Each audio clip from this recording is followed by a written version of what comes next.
Hola a todos y bienvenidos a Salinas TV y a su canal hermano Geopolítica Cuántica. Soy J.M.R. Salinas, comandante en jefe y hombre a cargo de ambos canales.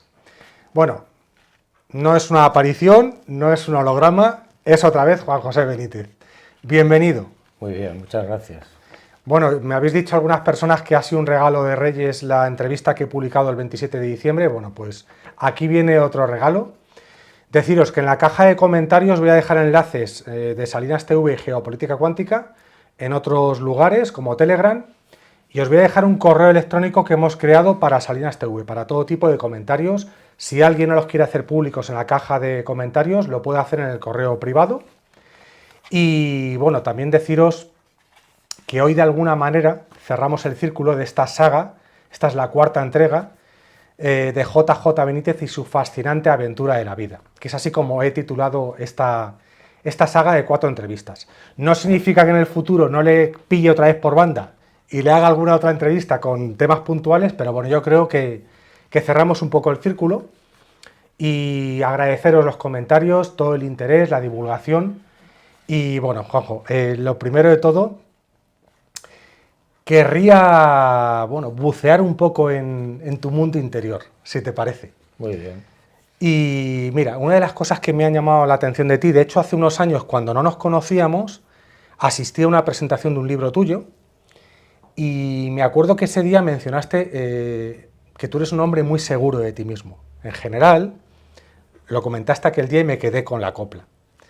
Entonces, quiero preguntarte en primer lugar, ¿esa seguridad en ti mismo se mantiene a lo largo de una vida y en general abarca todas tus áreas personales? ¿O hay áreas donde hay más contradicción, ambigüedad y duda? Bueno, yo en líneas generales, en los temas importantes en la vida, suelo ser una persona muy tranquila y bastante seguro. Otra cuestión es a la hora de abrir una lata de atún, que tengo que recurrir siempre a Inma, porque yo no sé abrir una lata de atún. Bueno, no es fácil. Ese tipo de cosas soy muy torpe. No soy una persona segura. A la hora de poner un clavo es imposible, hay que llamar primero a los bomberos. No sé poner una bombilla, no sé desenroscar una bombilla. Ese tipo de cosas domésticas soy un perfecto inútil.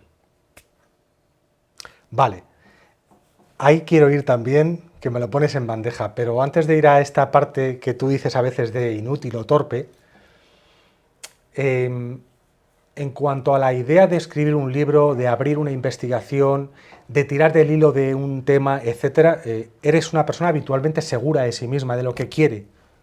Sí, bueno, primero tengo que estar seguro de lo que quiero hacer. Para eso hay que pensar, hay que reflexionar, hay que estudiar muchísimo en la medida de las posibilidades. A ver, que el tema tal o cual, hay un proceso, hay un sistema de cocinado que en mi caso es tratar de averiguar el máximo posible de información sobre ese asunto. Cuando he reunido el máximo de información y considero que puede ser útil para la gente, que es la premisa fundamental, entonces me pongo en marcha.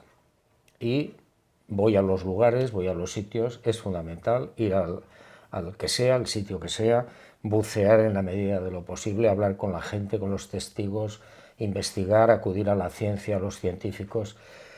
Y luego ya cuando has reunido un máximo de información posible, que nunca llegas a completarla y a redondearla, es muy difícil. Entonces es cuando me pongo a escribir. Y para eso, pues lo que hago es primero trazar unos guiones previos y que tienes aquí. Que tengo el privilegio de ver estos guiones. Es una Y suerte bueno, verlos. pues ponerme a escribir. Y a partir de ese momento, pues ni sábados ni domingos. ¿Eres propenso a debates internos? Sí, sí, y además muy crueles. No tengo piedad conmigo mismo. Cuando yo veo una duda o tengo una duda sobre el tema tal, pues le doy muchas vueltas, me hago muchas preguntas, me interrogo a mí mismo, dejo pasar el tiempo a ver qué pasa, a ver si madura la idea primera o la segunda. Es un proceso, es una carpintería interior es un proceso muy delicado, difícil para mí, porque surgen muchas ideas y a veces contradictorias, y entonces tienes que decidirte, ¿no? Y eso lo da la reflexión, lo da el estudio, lo da el ir a los sitios, lo da el hablar con las personas, con los testigos.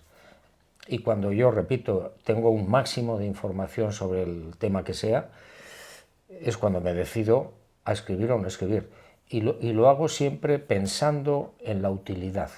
Es decir, ese tema que yo voy a tocar mañana es útil o puede ser útil para las personas, puede abrir la mente de la gente. Si yo veo con claridad que sí, sigo adelante. Si no, lo aparco. En mi vida he podido aparcar decenas de casos de investigación.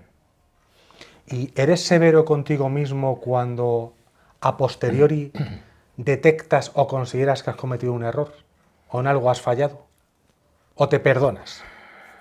Si el error es grave, suelo ser muy severo y lo reconozco. En ese libro o en otro siguiente o en público o en televisión o donde sea, ¿no? Y he cometido errores, por supuesto. He cometido errores, quizás no graves, pero errores importantes. Pero yo creo que eso es lógico, ¿no? Dentro de cualquier trabajo, de cualquier profesión, la que sea, uno comete errores porque somos humanos, ¿no? Y en la tuya hay riesgos. Sí, hay riesgos físicos y sobre todo mentales. Es decir, riesgos físicos a la hora de ir a donde sea y tener que bucear en un sitio, tener que profundizar en un lugar que a veces son inhóspitos, pues tiene sus riesgos, ¿no? Y he estado a punto de morir varias veces. Y luego los riesgos mentales son más sutiles, pero más afilados. Y te pueden dejar, en mi caso, pueden dejar mucha huella. ¿Eh? Pues si yo me equivoco en algo o me engañan en algún tema, eso lo arrastro durante mucho tiempo. Cuando te llega una información confidencial, ¿tú tienes establecidos tus mecanismos personales para confirmar y corroborar esa información? Es decir, cuando te llega una información de otra fuente, tú la coges con pinzas y te pones a investigar sobre esa información. Depende de la fuente. Es decir, si yo tengo la seguridad de que la persona que me está informando es una persona seria, que yo ya tengo una experiencia con él, tengo una trayectoria y he visto que esa persona no se equivoca al darme la información, entonces no me preocupa demasiado. Pero si es por primera vez, si ese informante me habla por primera vez, intento ser cauto, intento ser precavido, examinar bien lo que me está informando, lo que me está contando, darle muchas vueltas y si no lo veo claro, repito, lo aparco.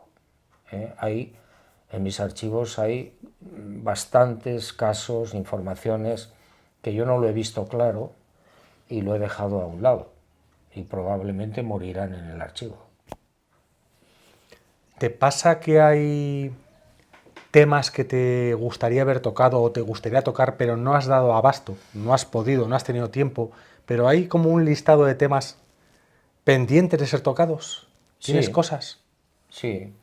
Yo tengo previstos y ya tengo investigado muchísimo, pues por ejemplo el tema de las apariciones marianas, el tema de lo que yo llamo el lado oscuro, es decir, la gente no tiene por qué saberlo, pero por ejemplo en el fenómeno OVNI y en Grandes Misterios hay una serie de personas que son intoxicadores profesionales y que se dedican a desvirtuar lo que sea, el tema que sea, en los medios de comunicación, en la televisión, etc.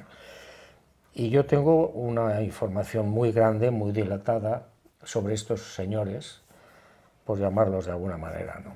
Y espero un día sacar un libro desvelando con nombres y apellidos quiénes son, cómo trabajan, cómo actúan, cómo intoxican a la gente. En su momento, bueno, en la página tuya ya hablabas de lo que ya denominas los dark. Y hablabas de que estos oscuros, todos los servicios de inteligencia los conocen, saben quiénes son, o tienen constancia de que existe como un grupo llamado los oscuros. Este tipo de intoxicadores al final son marionetas que trabajan para ciertos personajes oscuros o entidades oscuras. Sí, yo tengo información fidedigna de una serie de señores, y sobre todo señores, no tantas señoras, que trabajan para los servicios de inteligencia. Y uno de los departamentos o uno de los capítulos que tienen, que estudian estos servicios de inteligencia aquí en España y en todo el mundo, o por lo menos en los países más avanzados, es el fenómeno OVNI.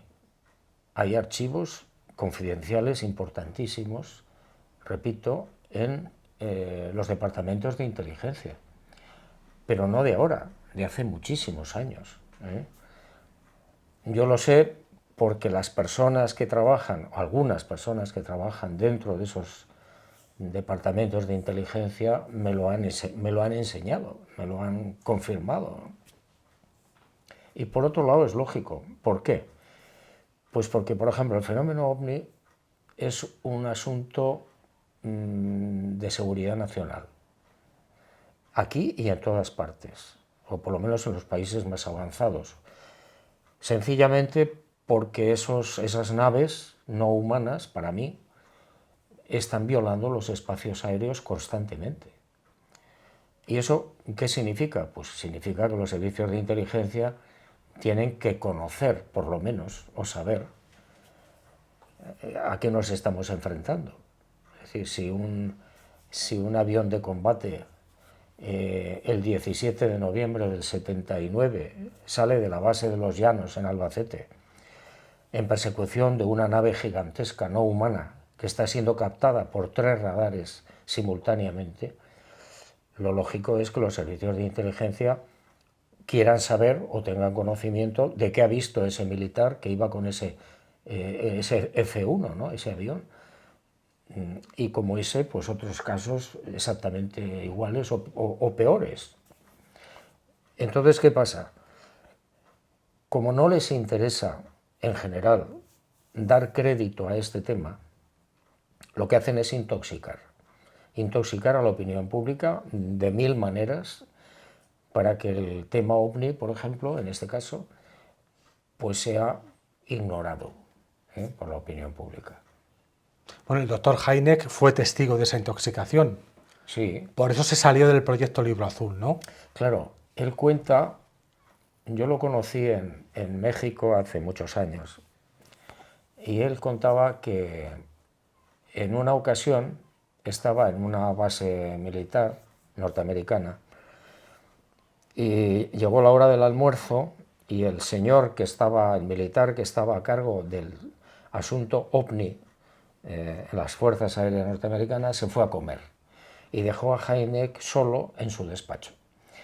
Entonces Hynek, por curiosidad, empezó a mirar los papeles que tenía este militar encima de la mesa y se dio cuenta de que le estaban ocultando información, porque allí había casos que Hynek ignoraba por completo y que nunca se lo dijeron. Entonces él percibió inmediatamente, dijo, bueno, pues aquí hay algo muy raro, me están dando casos OVNI para que yo los investigue, pero no me están dando los más importantes, que se los guardan. ¿Crees que puede haber habido algún acuerdo sobre todo el gobierno estadounidense o una parte más oscura y secreta del gobierno estadounidense con alguna raza extraterrestre? No. Llamémosle negativa. No, no lo creo. ¿No lo crees? No. Esos son rumores, bulos que aparecen, falsas noticias que se dan a conocer y hablan de bases donde se han establecido contacto entre estos seres y los militares humanos y tal, pero yo no creo que eso sea cierto. Es decir, eso forma parte de los muchos rumores y noticias falsas. Sin embargo, el caso Roswell sí que te parece digno de interés y de investigación. Sí, el caso Roswell es auténtico. Si yo no me equivoco, hubo más de 600 testigos que vieron la nave antes de que llegaran los militares norteamericanos y se la llevaran. y se llevaron también a las 4 criaturas que estaban junto a la nave, 2 muertas y 2 vivas, y a una de ellas, cuando trató de escapar, los militares lo mataron a tiros. Bueno, hay un montón de testimonios de los propios militares norteamericanos, por ejemplo de Philip Corso, que ocupaba un puesto muy importante en el Pentágono y que tuvo acceso a toda la tecnología que se estaba sacando y que se sigue sacando de la nave que se estrelló. Gracias a esa tecnología, pues tuvimos un avance espectacular en los años 50 en los ordenadores, en el láser, en la fibra óptica, en la visión nocturna, bueno, hay un montón de inventos, ¿no?, que atribuyeron a los nazis, pero que en realidad era de la nave de Roswell. ¿Y hay otros Roswell? Sí, que yo sepa, por lo menos hay 6 o 7 casos más. Probablemente hay muchos más, pero que yo tenga constancia, que haya podido investigar o que tenga información fidedigna. Hay un caso espectacular en Sudáfrica, hay otro caso interesantísimo en Alemania, hay 2 casos más en Estados Unidos. Bueno. Hace pocos meses hubo una comparecencia en el Congreso de los Estados Unidos de exmilitares hablando de esto que estás hablando tú más o menos. ¿Tú consideras que cuando hay una comparecencia pública donde exmilitares, delante de los congresistas y los periodistas, hablan abiertamente de este tema, los medios de comunicación, sobre todo en Estados Unidos, se hacen eco de todo ello, pero siempre está la duda de con qué intención se está haciendo esa supuesta desclasificación o esa supuesta apertura informativa hacia el público? Porque uno duda de que realmente haya una intención buena. Sí, yo estoy de acuerdo contigo. Generalmente esas comparecencias obedecen a intereses no muy claros. Y yo siempre digo lo mismo, es decir, si alguien, en este caso de los militares norteamericanos, que son los que más saben del fenómeno ovni en el mundo, si quisieran despejar las dudas de la humanidad sobre el tema ovni, bastaría con que sacaran la nave de Roswell y sus criaturas y los mostraran a la televisión. Entonces, todo lo que hablan de que si los pilotos de la Navy han hecho tal, han grabado no sé qué, todo eso está muy bien, pero es el chocolate del loro. No están reconociendo la verdad, no la van a decir nunca. Y es tan simple, tan sencillo, como decir, señores, vengan ustedes conmigo.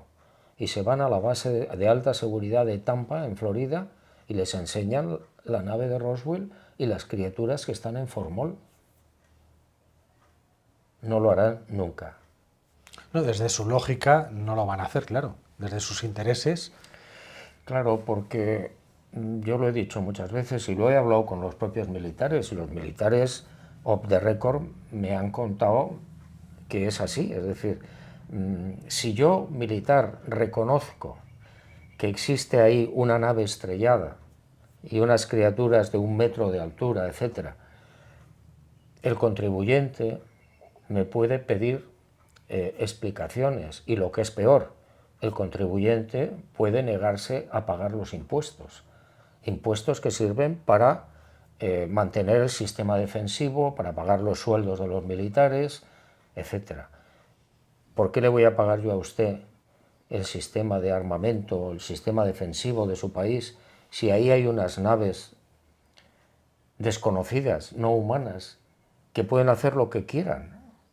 Usted no me garantiza la defensa de mi país. Por tanto, yo no tengo por qué pagar los impuestos. Ese es uno de los argumentos que utilizan los militares para no declarar la verdad. Luego hay otros argumentos de segundo orden que sirven para decir, bueno, es que si declarásemos la verdad, el mundo entraría en un caos, porque tendríamos que hacernos muchísimas preguntas. ¿Dios existe? ¿Las religiones sirven para algo? Todo el sistema de creencias se tambalea. Todo. Y nos llevaría a una situación crítica, donde muchos fanáticos de una religión y de otra se enfrentarían a esos seres, ¿no? A esas civilizaciones no humanas. Porque, a ver, yo no concibo, por ejemplo, no sé, a los fanáticos musulmanes frente a unas civilizaciones no humanas que te dicen, eso es falso. El Corán es falso. El Corán es una locura. Y exactamente igual la religión cristiana o la judaica o la protestante. Nos mataríamos entre nosotros.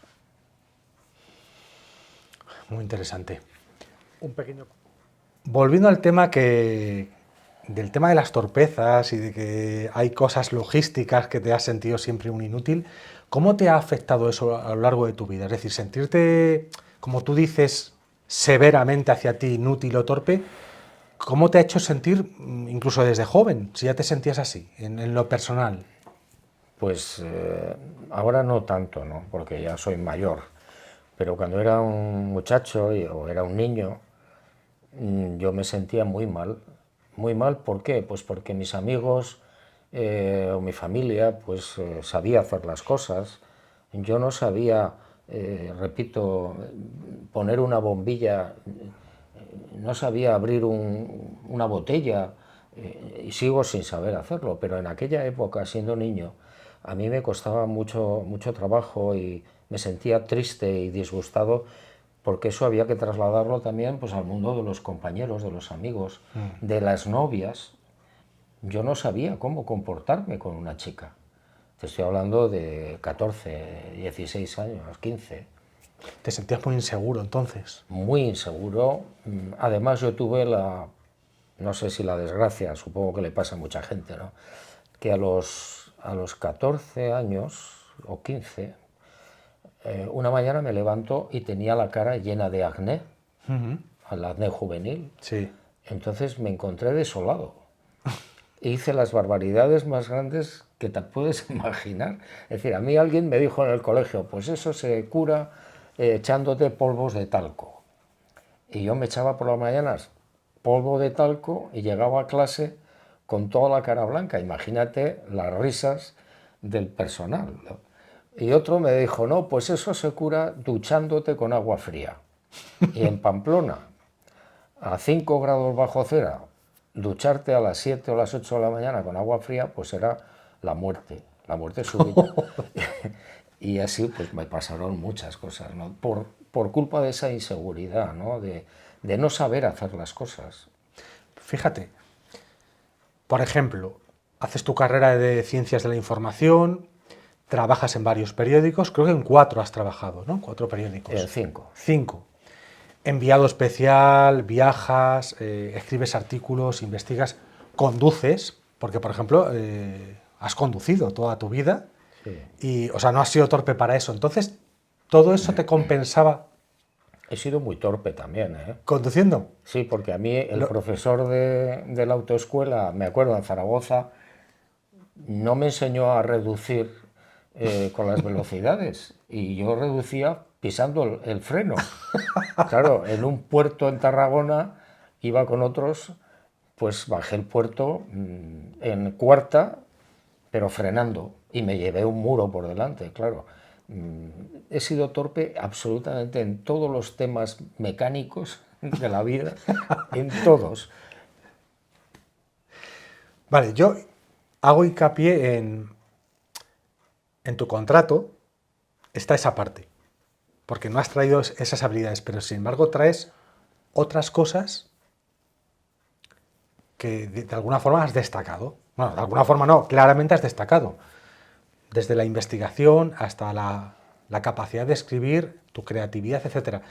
¿Todo eso te ha ido durante la vida tranquilizando? Es decir, vale, hay cosas que no se me dan bien, pero hay otras en las que sí se me dan bien. Y ahí también enlazaría con otra cuestión. ¿Cómo desde tu forma de ser llevas tus éxitos? Porque es fácil que un ser humano se pueda ver muy invadido por la vanidad, por el ego, por el presumir, el protagonismo. Tú no transmites nada de eso. Pero es verdad que eres consciente de que has logrado muchas cosas. Bueno, soy medianamente consciente, es decir, afortunadamente para mí, pues cuando voy a un sitio y la gente me aplaude o firmo muchos ejemplares de libros y cosas de estas, lo paso muy mal porque soy especialmente tímido, pero yo a eso no le doy mayor importancia, nunca se la he dado. Es decir, lo más importante es que tú transmitas, que transmitas algo, que transmitas un mensaje o lo que sea. Para mí eso es fundamental. Lo demás, el éxito es, yo siempre digo que el éxito es un malentendido. Normalmente la gente que cae en la trampa de la fama acaba muy mal, o bastante mal. ¿Por qué? Pues llega un momento en que el éxito o la fama es como una adicción y tienes que estar consumiendo éxito todos los días, como sea, al precio que sea. Yo me di cuenta al principio de mi carrera como periodista, me di cuenta por lo que veía, ¿no?, a mi alrededor, y dije, no, esto no puede ser. Yo tengo que centrarme en el trabajo y centrarme sobre todo en la transmisión. Hay que abrir la mente de las personas. Eso lo vi con mucha claridad prácticamente desde el principio. Y me dediqué a eso y me sigo dedicando a eso, olvidando por completo todo lo demás. Es decir, el éxito, la fama y todo esto, no quiero saber nada de eso, me molesta y si puedo, me escapo. Y Inma, mi mujer, es consciente y es testigo, es decir, que yo me resisto a ir a un sitio, a un acto público, me resisto a ir a una firma de ejemplares en la feria del libro, etc. Y bueno, creo que no me equivoqué. Lo más importante para un ser humano es ser él mismo, aunque esté equivocado. Bueno, a mí me ha llamado siempre la atención esto, cuando no te conocía personalmente y luego conociéndote personalmente, porque sí que transmites esa humildad, ¿no? No transmites una necesidad de presumir, de acumular éxitos, etcétera. Y bueno, me llama mucho la atención que desde muy joven lo tuviste claro y lo has mantenido. Sí, además te digo una cosa, esa torpeza proverbial que yo tengo desde niño también ha cumplido su papel.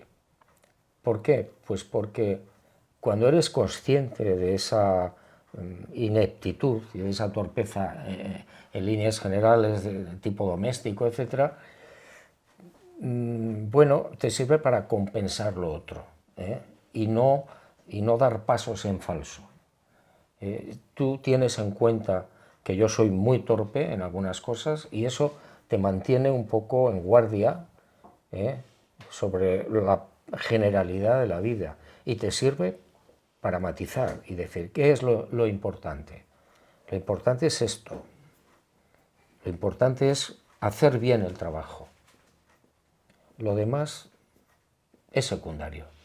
Entonces aquí entramos en un terreno interesantísimo para todas las personas que están viendo ahora mismo la entrevista, para nosotros, y es aspectos nuestros que nos hacen incluso sufrir y pasarlo mal interiormente, pero a veces cuando, sobre todo con el paso de la vida y con la madurez y con la experiencia de la vida y también la toma de conciencia de lo que es la existencia, ayuda mucho lo que acabas de decir y es aplicable a todos nosotros. Es, vale, yo tengo una carencia o tengo un defecto o tengo una tendencia o tengo algo que nunca he superado o algo que me hace sufrir, pero encontrar un porqué para eso, que tenga un sentido profundo. A veces es muy difícil encontrarlo, pero está bien por lo menos explorar por qué ese tipo de cosas existen en nuestra existencia, porque volvemos a lo que hablábamos en la última entrevista, que al final todo está muy bien pensado. Claro, yo creo que no hay nada casual ni nada gratuito en la vida de todos los seres humanos. Lo que pasa es que no lo comprendemos o no tenemos la capacidad de abarcar, de tener la perspectiva necesaria para darnos cuenta de que la torpeza inicial de un niño o de un jovencito sirve para compensar otras cosas, que podrían, no sé, empujarte a ser una persona soberbia o tener un éxito que te nubla, ¿no? Es decir, los defectos de los seres humanos también están muy bien pensados, no son casualidades, ¿eh? Y en mi caso, pues soy torpe, pues afortunadamente diría yo, ¿no? Porque, Estás hablando del sentido profundo de esa torpeza y que ha tenido una funcionalidad. claro, Bien, El otro día, en la otra entrevista, hablábamos mucho del mundo experimental. Fue muy interesante porque ha habido muchos comentarios también para entender la idea del mundo experimental. Bueno, si tú te fueses a los mundos MAT, volvieses y te dijesen, oye, hay que reencarnar otra vez. Imaginaos que es real la reencarnación, o te dicen, oye, ¿quieres ser voluntario otra vez? ¿Tú ahí serías tajante o crees que te lo podrías pensar de nuevo? O sea, con el sentimiento humano de aquí abajo, ante la nueva posibilidad, ¿cómo lo ves? Bueno, tendrían que ofrecerme un trabajo, una misión atractiva, ¿eh? Si no es atractiva, yo no vuelvo. Este planeta está enfermo, es experimental y aquí han sucedido siempre las cosas más horribles. Entonces, para venir aquí tienes que tenerlos muy bien puestos. O sea, que todos tenemos un poco las criadillas del toro de Osborne. Pues sí. Para haber venido aquí. En general sí, porque hace falta ser audaz, valiente, generoso para encarnarte en un mundo como este. Es decir, es un mundo absolutamente trágico, cada vez peor. ¿Por qué? Pues porque la maldad humana, que no tiene límites, viene acompañada de armas cada vez más poderosas y más destructivas. Antes se mataban con espadas y con lanzas y con mazas, pero es que ahora te tiran una bomba atómica y mueren 200.000 personas en Hiroshima. Bueno, hoy en día hasta en redes sociales se pueden cargar a alguien. Claro, Pueden hundir perfectamente a una persona, ¿eh? O te desvirtúan por completo, te difaman y te hunden. ¿Alguna vez, porque el otro día mencionaste los mundos dulces, cuando hablabas de por qué el Padre Azul, por qué es necesario el mundo experimental, aunque sean pocos, cuando perfectamente podría haber todo mundos dulces y experimentar muchísimas experiencias desde ahí? ¿Tú has intuido que has estado en un mundo dulce, una especie de mundo dulce, o lo has soñado, o has tenido algún contacto o una reminiscencia de lo que es un mundo dulce? He tenido información sobre el posible origen del que venimos bastantes de los que estamos aquí. Bueno, no muchos, pero... No muchos. No muchos. Y son mundos espirituales, no físicos, en los que desarrollamos, ocupamos y tenemos un trabajo, una personalidad y somos. Y en un momento determinado te ofrecen descender a un mundo experimental para llevar a cabo tal o cual trabajo. ¿Crees que las personas que se sienten incómodas en este plano físico, en este planeta, incluso desde muy niñas, crees que apunta ahí? Sí, las personas que se sienten extrañas dentro de la sociedad, que se sienten incómodas, que están ajenas a lo que la mayoría quiere, es porque añoran sin darse cuenta, porque no tienen las pruebas, añoran esos mundos de los que verdaderamente proceden, y están aquí, repito, pues por múltiples misiones o múltiples trabajos, o simplemente porque han preferido experimentar la materia. Es la mayor parte de los que vivimos aquí, están aquí para experimentar lo imperfecto, que allí no existe. Allí no hay tiempo. Aquí sí. Y alguien puede decir, bueno, yo quiero saber qué es eso. Sí, lo sé, allí lo conozco, sé lo que es el tiempo, pero no lo he experimentado. Sí. ¿Crees que Jesús de Nazaret, por el mero hecho de experimentar unos huevos fritos con patatas, podría plantearse encarnar de nuevo? O anís del mono. O sea, ¿tú pones el anís del mono al nivel de huevos fritos con patatas? Sí. ¿Sí? Sí. Bueno, esta es la gran exclusiva de toda la saga. Esto merece un tratado, más que un libro. Bueno, gran exclusiva mundial. Yo no me lo esperaba, de verdad. Yo estoy emocionado en estos momentos. Mira, si ahora mismo pudieses viajar donde quisieses, no solamente me refiero al mundo físico en la Tierra, no me refiero solo que también a un lugar físico del planeta, sino si ahora pudieses durante un rato, te diesen la oportunidad de viajar como conciencia, ¿a qué lugar te gustaría ahora mismo ir? Yo he viajado mucho mentalmente, ¿eh? Tuve la fortuna de hacer los cursos de control mental, el método que llaman de Silva, Sí. hace muchos años, en el año 74. Y bueno, yo tuve la fortuna o la suerte de viajar a los anillos de Saturno. Ya sé que esto suena un poco raro, pero mentalmente se puede hacer. Y yo me he sentado en los trozos de hielo de los anillos de Saturno y he escuchado música.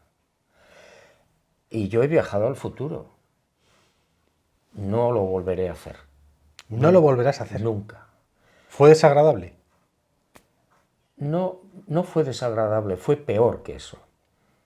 Es decir, cuando yo sé cómo hacer con las técnicas del control mental, la visualización mental, yo agarro la primera página del periódico donde yo trabajaba Sí. entonces, la Gaceta del Norte, que era un tamaño sábana, me proyecto al futuro. Si hoy es 3 de enero, pues yo me proyecto al 3 de marzo y veo los titulares del periódico y entonces leo: un petrolero encalla en las costas de Galicia.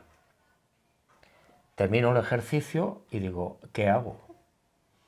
Aviso a la naviera, le digo que un petrolero suyo se va a estrellar en Galicia. Lógicamente no me iban a creer, me iban a encerrar. Efectivamente, en mayo el Urquiola se estrelló en Galicia. Terremoto en Pekín, exactamente igual. Con 2 o 3 meses de antelación yo vi 20.000 muertos. ¿A quién voy? ¿A quién acudo? ¿Qué les digo? No, nunca más volví a repetir la visualización del futuro. Nunca más. Tú controlaste, o sea, no podías controlar que lo que te encontrases fuesen noticias negativas. Eso no lo podías controlar. No, yo pensé, ya te digo, imagínate que yo hago el ejercicio el 3 de enero. Y digo, bueno, pues me voy a proyectar mentalmente a dentro de 4 meses, o los que sean. Visualizo el periódico de ese día y leo los titulares. Puede parecer fantasía, ficción, no lo es. Repito, yo vi el hundimiento del Urquiola. O sea, Entonces, no es desagradable, es peor que eso. ¿y te has contenido desde entonces hasta ahora? ¿Te has contenido para no Sí. volverlo a hacer? No, nunca más lo volví a hacer, nunca más. Me lo juré a mí mismo y no lo he repetido. He hecho control mental en otras situaciones, por ejemplo, es muy interesante viajar al interior de las plantas, de los animales, del ser humano, ver por dentro qué problemas tiene un ser humano, si tiene un cáncer, ver dónde está el cáncer. Bueno, hay 1000 posibilidades. Y de la misma manera que te hablaba de los anillos de Saturno, puedes viajar al Sol, no te quemas. Imagino. Puedes viajar a la última galaxia, entonces las posibilidades son infinitas y es divertidísimo. Me imagino que tiene que serlo. Hay una seguidora que en una de las entrevistas contaba que había ido igual que tú a los anillos de Saturno, que ella confirmaba y corroboraba. Mira, una pregunta que me parece interesantísima es, a lo largo de tu vida, hay veces que cuando aparece alguien en tu vida, da igual el papel que tenga en tu vida, pero hay veces que te ha ocurrido que aparece una persona en tu vida y tienes claro que esa persona aparece en tu vida por contrato. Sí, y además se percibe enseguida, para lo bueno o para lo malo, ¿eh? Cuidado. Porque a veces las personas que aparecen en nuestras vidas no tienen una finalidad positiva, sino negativa. Y negativa para que tú te des cuenta de determinadas cosas, de determinadas cuestiones. Pero bueno, en general, cuando aparece una persona que te influye positivamente, eso está contratado desde el principio, con detalle. Nada es casual en la vida, nada. ¿Te das cuenta? ¿Tú te sueles dar cuenta entonces? A veces sí, a veces no. Pero has acertado a veces. Cuando pasan un poco de tiempo te das cuenta, ¿no? Dices, bueno, a ver, yo, Blanca, mi anterior esposa, falleció el 26 de enero del año 2021. Y yo entré en una situación oscura, negra, que duró más de 2 años. Y un día apareció Inma, aparentemente por casualidad. Cuando te vas dando cuenta de quién es esa persona, cómo actúa, cómo influye en tu vida, cómo te ayuda a salir del agujero negro, te das cuenta de que eso estaba programado, formaba parte de nuestro contrato. Te das cuenta con el paso del tiempo. Con el paso del tiempo. Mira, Juanjo, volviendo un poco a la parte de infancia, no recuerdo si esto lo llegamos a hablar en la primera entrevista, cuando hablaste de tu supuesta madre, pero te quiero volver a preguntar, si lo hice, pues te lo vuelvo a preguntar. ¿Cómo te influenció en tu infancia, adolescencia y edad adulta? ¿Qué huella dejó? Por ejemplo, me pregunto en cuanto a tu relación con las mujeres. Porque fíjate lo que te ocurrió y lo que nos contaste en aquella primera entrevista, y en vez de generar, digamos, un odio o una venganza inconsciente hacia las mujeres, todo lo contrario, tienes esa admiración hacia la mujer, ¿no? Me llama mucho la atención la huella que te quedó. Yo era muy niño, pues yo podía tener 5 años, cuando yo empecé a recibir aquellas terribles palizas por parte de mi madre, con una zapatilla de goma, hasta quedar desmayado en el suelo. Bueno, el sentimiento que genera esa situación no es de odio, pero sí de rechazo. Y yo nunca he considerado a esa señora mi madre. ¿Por qué? Pues porque una madre no se comporta así. Una madre, yo no tengo el recuerdo de un solo beso de mi supuesta madre, ni una caricia, ni un abrazo, nada. Todo lo contrario. Pero luego, con el paso del tiempo, una vez más te das cuenta de que eso era importante que fuera así. Para tú saber desde el principio qué es lo negativo en esta vida. Desde el principio. Para que no te llevaras disgustos ya siendo un poco más mayor, para que no sufrieras siendo un poco más mayor. Yo ya lo sufrí todo en la infancia, o casi todo. ¿Y crees que incluso esa experiencia con ella te endureció para situaciones luego Sí, que ibas a vivir? sí, me blindó. Me blindó cuando yo me enfrenté ya un poco más mayor a los problemas diarios. Yo estaba ya bastante preparado, es decir, había sufrido tanto que no me pillaba por sorpresa. Hombre, sí te sorprendía, ¿no? Cuando alguien te traicionaba o tenías un problema, bueno, pero yo ya estaba blindado. Vale, esto me recuerda a lo que hablábamos hace un rato, ¿no? De nuestros aspectos negativos interiores que nos hacen sufrir o experiencias con otros seres humanos, pero que al final, con el paso del tiempo, uno ve el engranaje tan inteligente que hay, aunque evidentemente uno lo pasa fatal. Sí, está todo, yo pienso que está todo minuciosamente diseñado y además diseñado por nosotros mismos. Lo que pasa es que no lo sabemos y no lo recordamos, porque al nacer te lo borran, porque no tendría sentido que tú nacieras aquí sabiendo. Tú vienes aquí a experimentar y vienes a experimentar desde cero. Y lo lógico es que no sepas, no sabemos por qué ocurren estas cosas, no sabemos por qué la gente es tan mala y se comporta de esta forma, etc. Para no descafeinar esa experiencia tuya, ¿no?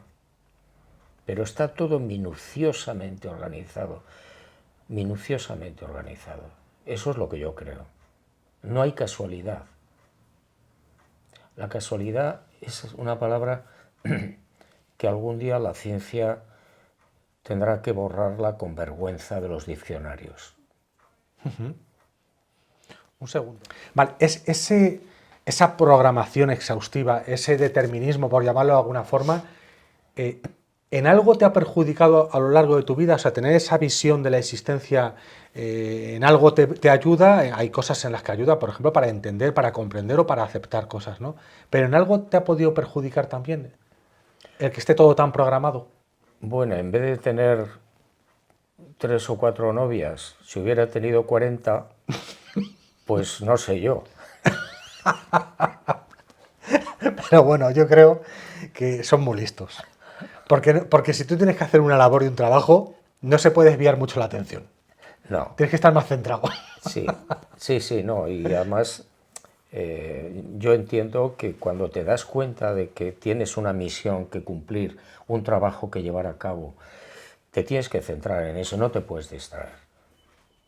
Y bueno, yo en la juventud pues iba un poco distraído. Bueno, es lo que tocaba también, ¿no? Iba distraído y además muy distraído, porque no te lo vas a creer, pero cuando yo estaba haciendo la mili en Zaragoza, en Capitanía General, alguien me dijo, las mujeres tienen la regla y lo sabemos porque llevan el tobillo vendado. Y yo pasaba las guardias pensando, ¿y eso qué es? ¿Y eso cómo funciona? Era tu temazo en las guardias. Sí, O sea, ni ovnis ni extraterrestres, las reglas. la regla, el tobillo vendado. Otra exclusiva mundial. Bueno, fue tu primera gran investigación, ¿no? Saber qué había detrás de la Sí, venda. pero fracasé. Esto es buenísimo. Pero bueno, las guardias no estabas aburrido entonces pensando en eso. No, Se hacía más llevaderas. Sí, se hacía más llevadera. Lo que pasa es que imagínate al Juan Jovenite con un casco de alemán y un subfusil, 7 horas, mirando por una rendija en la puerta a ver si veía pasar una señora con el tobillo vendado. Para confirmar la existencia de la regla. Claro, Bueno, si es verdad, entonces esto sí que confirma que estabas muy distraído. muy distraído. Porque eso distrae a cualquiera. Pero era el mejor haciendo partes de ferrocarriles. ¿Y por qué eras el mejor? ¿Por el periodismo? No, porque sí, en parte sí, porque me lo tomé muy en serio. Entonces yo en Capitanía General estaba dedicado a hacer partes de ferrocarriles militares. Y lo sabía todo de ferrocarriles militares. No me digas. Horarios, trenes, cargas, todo. ¿Y disfrutabas con eso? Disfrutaba como un enano. ¿Te ha gustado viajar en tren? Me ha gustado y me sigue gustando muchísimo, porque es una manera diferente, ¿no? Puedo contemplar el paisaje, puedo pensar, puedo reflexionar, puedo escribir, puedo leer. Y en los aviones es más complicado. ¿Cómo gestionas o cómo has gestionado a lo largo de tu vida la rabia, el enfado, la indignación, situaciones de ese tipo? ¿Cómo eres habitualmente para gestionarlo? Pues mira, hasta hace no mucho tiempo yo tenía un defecto terrible y es que me enfadaba por cualquier bobada y necesitaba 3 días para desenfadarme. Y eso es terrible. Primero porque, ¿por qué me tengo que enfadar por tonterías? Eso lo estoy superando ahora gracias a Inma. Me doy cuenta de que es absurdo, ¿no? El enfadarte pues porque un pantalón en vez de estar en una silla está en la cama. Ajá. No tienes por qué enfadarte por eso, es absurdo, ¿no? Y yo durante muchos años, no sé si por tener dentro una olla a presión, a cuenta de todas las investigaciones y los viajes y los libros, eso te crea también una situación de gran tensión interior y a veces estallas por cualquier historia tonta, ¿eh? Ahora estoy intentando corregir eso. ¿Notas que se va suavizando? Sí, Y al suavizarse, ¿qué sientes? pues que yo era un perfecto idiota. Intuyes, vale, ahora has comentado esa presión, hablas de esa presión. ¿Crees que puede haber algo más inconscientemente, desde un perfeccionismo con una autoexigencia con uno mismo que se traslada al exterior? ¿Tienes alguna explicación a lo largo de tu vida de por qué enfadarte de esa manera? O a lo mejor es una forma de soltar presión. Probablemente es una forma de soltar presión. Es decir, cuando llevas muchas informaciones encima, algunas dramáticas, como la llegada de ese posible asteroide, pues eso te pasa la factura. Es decir, y todo eso se va acumulando dentro Y a veces, por una tontería, estallas.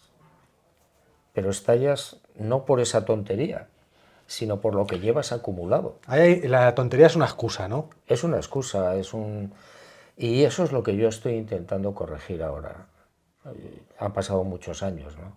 Lo debería haber hecho antes. Bueno, nunca es tarde si la dicha es buena y es verdad, ¿La pero dicha? si la dicha es buena. Ah, había entendido otra cosa. Yo creo que no.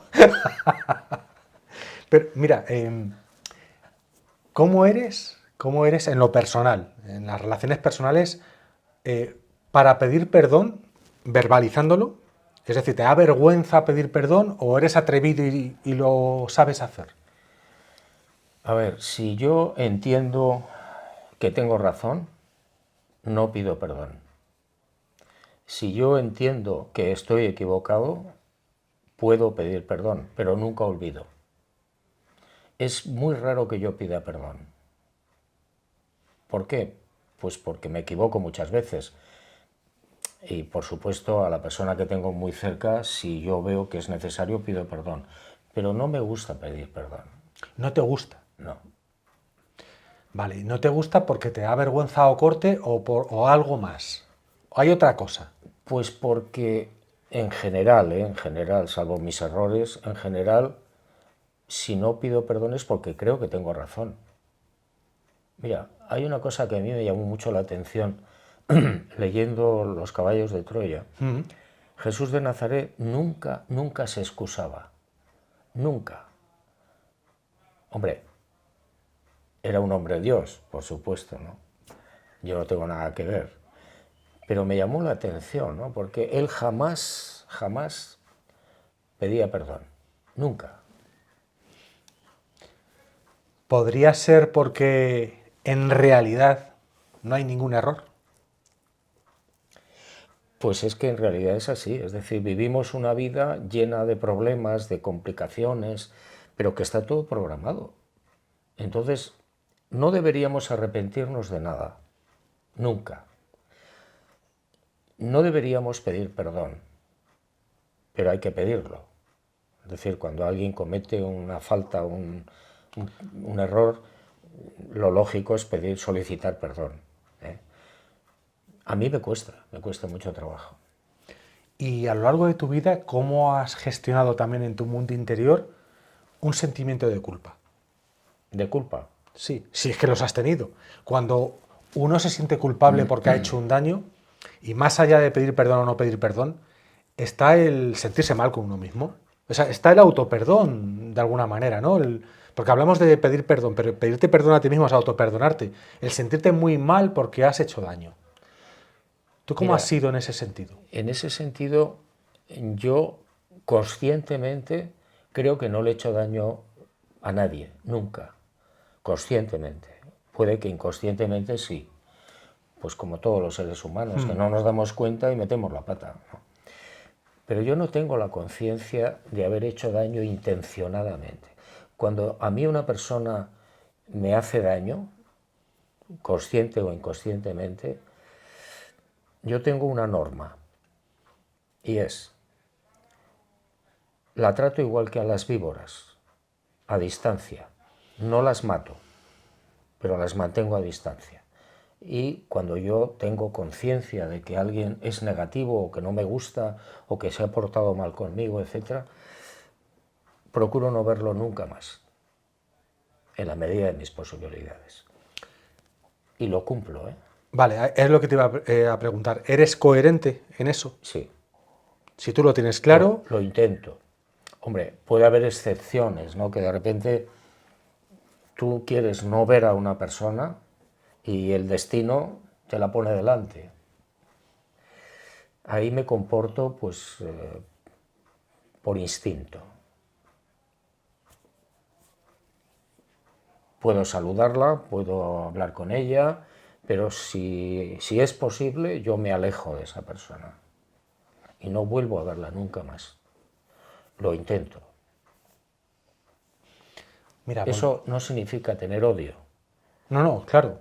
No. O sea, yo creo que jamás he sentido odio por nadie, nunca. he podido estar disgustado con una persona o enfadado con una persona, pero no he experimentado nunca el odio de la misma manera que no sé a qué sabe una ostra. ¿Por qué? No sabes a qué sabe. Porque una vez leí que las ostras tienen el culo pegado al cerebro. No hay nada como tener las ideas claras, ¿eh? De lo que uno no quiere. Bueno, esto también es una gran información para el público, para que se lo piensen. Bueno,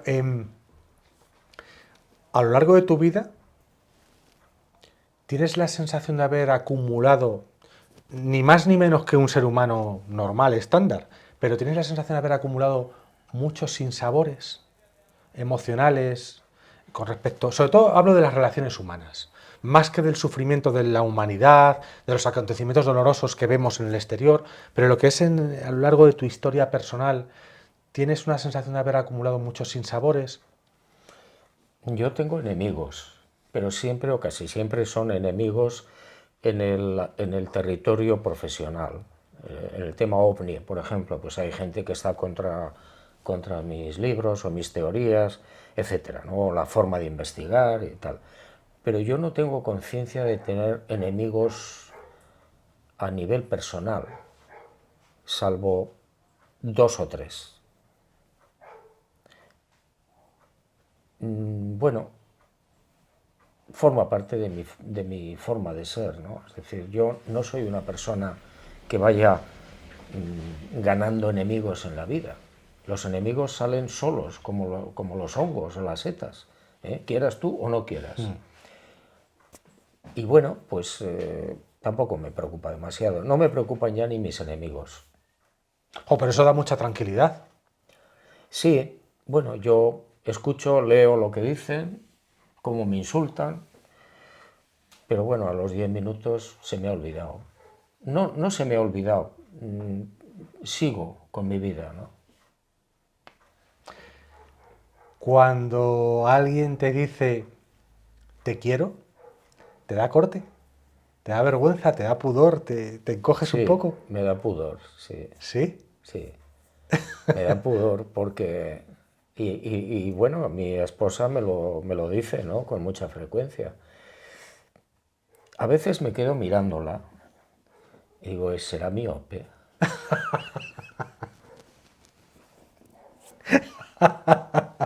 Pero bueno, de todas maneras, esto que acabas de decir es una forma de escaquearte. Sí, Al bueno, final, no mirar de frente el te quiero que... eso es consecuencia de la timidez. Yo soy Vale. una persona extraordinariamente tímida, desde que era muy pequeño. No sé por qué, supongo que será mi contrato, ¿eh? Y esa timidez pues me lleva a no mirar de frente a una mujer, a escaparme, si puedo no estar en un acto público, si veo a una persona conocida al final de la calle me doy la vuelta y me voy por otra acera, pero no es por mala voluntad sino por timidez, Por ¿no? timidez. Fíjate que a lo largo del tiempo, en tus presentaciones de libros, tus entrevistas en televisión, actos, ¿cómo consigues disimular esa timidez? Porque luego a la hora de expresarte y de hablar, yo te he visto, incluso antes de conocerte personalmente, te he ido a ver a presentaciones y luego transmites mucha calma. Pues debe ser algún truco Algún truco que yo, que ni conoces. que yo no conozco, pero lo paso muy mal. Entonces, es un poco entrenamiento. Es decir, tú sales a un sitio, a un escenario, a un plato de televisión, a hablar de lo que sea, y entonces tienes que hacer un enorme esfuerzo. Yo tengo que hacer un enorme esfuerzo interior, respirar muy hondo para poder hablar, ¿no? Y de hecho, y te voy a contar un secreto, las presentaciones de libros las tengo prohibidas por los médicos, porque me dispara los niveles de glucosa. Y un día pues te puedes quedar frito allí en una rueda de prensa. Yo esto ya hace tiempo que lo tienes advertido. Hace tiempo, sí, hace tiempo. Pero la editorial le da igual. Entonces tú estás jugando con la glucosa y con la timidez. Sí, Estás con las dos mezcladas sí, y lo haces como mejor puedes. sí. Pero bueno, ya yo creo que no tiene solución. ¿Lees varios libros al mismo tiempo? No, no. Generalmente leo uno, el que sea, y si no me gusta lo dejo. No te obligas a terminarlo. Si yo en la página 20 no me engancha, normalmente lo dejo, salvo que sea algún libro técnico que lo necesito pues para una investigación, ¿no? ¿Eres intenso una vez que si te engancha eres intenso en la lectura? Es decir, no lo dejas mucho, sino que sueles acabarlo rápido. Lo suelo acabar rápido, es decir, un libro normalmente lo leo en una semana, más o menos. Pero lamentablemente no tengo demasiado tiempo para leer literatura. Leo libros técnicos por el trabajo y por la investigación. ¿Y te apetecería más literatura? A veces sí. Bueno, Julio Verne tiene una obra inmensa, lo sabes. ¿No has podido leer todos o sí? Los he leído todos, ¿Todos? todos. Creo que son 72 o 73 libros. Y me propuse, cuando empecé a escribir, me propuse algo que lo he cumplido. Quiero escribir un libro más que Julio Verne. Y llevo 101. 67 publicados y 30 y tantos escritos. ¿Y cómo te sientes? Me siento muy bien Superando al maestro, Julio Verne. en número. En número, en número. En número. Efectivamente. No se me olvide 3 temas de investigación. Uno es en tu sección Historias inventadas o no. Por cierto, ¿por qué se llama Historias inventadas o no? Pues porque el secreto de esa sección de mi página web, Historias inventadas, es, yo no lo he dicho, creo recordar que no lo he dicho y no aparece en la página. O sí, bueno, ya no me acuerdo. Cada historia que aparece ahí puede ser verdadera o falsa. El lector es el que tiene que saber y discernir cuál es la auténtica y cuál es la falsa. Yo no lo digo. Son deberes para el lector, que se le ocurre. Sí, si puede, pues que investigue o que piense. La investigación, yo no me he metido a investigar más, lo tengo que reconocer, pero hay una historia de las que cuentas que me ha fascinado, además por los dibujos que aparecen, que es el lado Vostok de la Antártida, lo que se descubre en el 2012. Eso es auténtico. Bueno, yo hice hace poco un programa buceando en tu página para que la gente vea en qué consiste la página, ¿no? Y el resultado final de esa investigación, el dibujo final, yo no lo muestro. Le digo a la gente, meteros y miradlo porque la verdad que a mí me fascinó. Eso se ha quedado ahí, en secreto, Eso es uno de los secretos de los rusos, que tienen muchos. que tienen muchos. Uno de ellos. Es decir, los rusos estaban haciendo esa perforación en la Antártida, llegaron a un lago subterráneo, cubierto, claro, y descubrieron algo. Pues hay que meterse en la página a buscar qué es ese algo. Pero es algo fascinante e increíble, de verdad, increíble. Y luego un tema que yo no recuerdo en las anteriores entrevistas haberte preguntado. El Triángulo de las Bermudas. ¿Tienes algo pendiente por investigar con respecto al Triángulo de las Bermudas? ¿Es a lo mejor una investigación pendiente? ¿Un libro que a lo mejor habrías hecho en algún momento? ¿Te llama mucho la atención ese tema? Sí, me llamó mucho la atención al principio. En los años 70, cuando yo empecé en el 72 con todas estas investigaciones, pues me llamó mucho la atención. Hablé en repetidas ocasiones con un gran investigador, Charles Berlitz, que hizo por lo menos un libro o dos sobre ese tema. Pero lo dejé ahí, porque ya había sido investigado, ¿eh? Y entonces no le presté más atención, salvo cuando me he encontrado con pilotos o con navegantes que les ha pasado algo parecido. Entonces sí, hablo con ellos, me informan, pero no he publicado nunca nada. Rayo Negro. ¿Alguna novedad? Sí. Pues Y si no, no digas nada. prefiero que sea una sorpresa. Vale, pero hay sorpresa. Hay sorpresa. Con eso me vale. Esta es la gran exclusiva, hay sorpresa. Mira, quiero comentarte muy rápido, cosas muy interesantes de la gente estos últimos días y de las otras entrevistas. Bueno, mira, hay varias personas que han preguntado qué pasó con el micrófono que colocó Jason en la última cena. Si tú sabes algo. Bueno, que yo sepa, no recuerdo bien ahora porque han pasado 40 años desde que se publicó El Caballo 1, pero creo recordar que fue una de las causas por las que ellos regresaron e hicieron el segundo salto. A mí me suena que es así, efectivamente. Sí. Una de las causas. Por lo tanto, claro que no podían, porque hay personas que han comentado, oye, ¿cómo pueden dejarse eso ahí? No, es que no quieren dejarse nada. Bueno, entra dentro de lo lógico, ¿no? Es decir, tú en un viaje de esa naturaleza puedes cometer muchos errores. Y por supuesto, en el caso del micrófono, que creo recordar que estaba pegado a un farol de hierro, que estaba allí en la cena, ¿no? En la mesa. Lo que no recuerdo ahora mismo, no lo pongo de pie porque son 7000 páginas, El Caballo de Troya. Una barbaridad de información. No me puedo acordar de todo. Lo que no sé si lo recuperaron, no me acuerdo. Bueno, pues es también deberes para los televidentes y los lectores de Caballo de Troya y que cada uno llegue a su conclusión. Mira, hay gente que ha comentado, igual que con los Caballos de Troya, es innumerable la gente que dice que en un momento dado de su vida aparece el Caballo de Troya y justo en el momento adecuado les hace sentirse mejor o les de repente un momento muy difícil de su vida les tranquiliza, les suaviza, les libera o les hace ver la vida de otra manera. Ha habido varias personas que han dicho que estaban pensando en ti y de repente aparece la notificación de YouTube con la primera entrevista. Entonces lo cuentan porque les llama mucho la atención. Se estaban acordando de ti, algunos comentan, ¿cuándo habrá una entrevista nueva de JJ Benítez? Es que me apetece un montón, tengo ilusión, y de repente, al rato, aparece en su móvil notificación de YouTube. Me recordaba un poco a lo de los Caballos de Troya, ¿no? Cómo a veces los hilos sutiles se mueven y la gente pues le llama muchísimo la atención. Esto te lo digo como algo informativo. Luego, gente que la anécdota que cuentas con Fernando Jiménez del Oso del bingo, se han descojonado. O sea, les ha encantado que contases la anécdota. Sí, me pasó en Bilbao, no me acuerdo el año.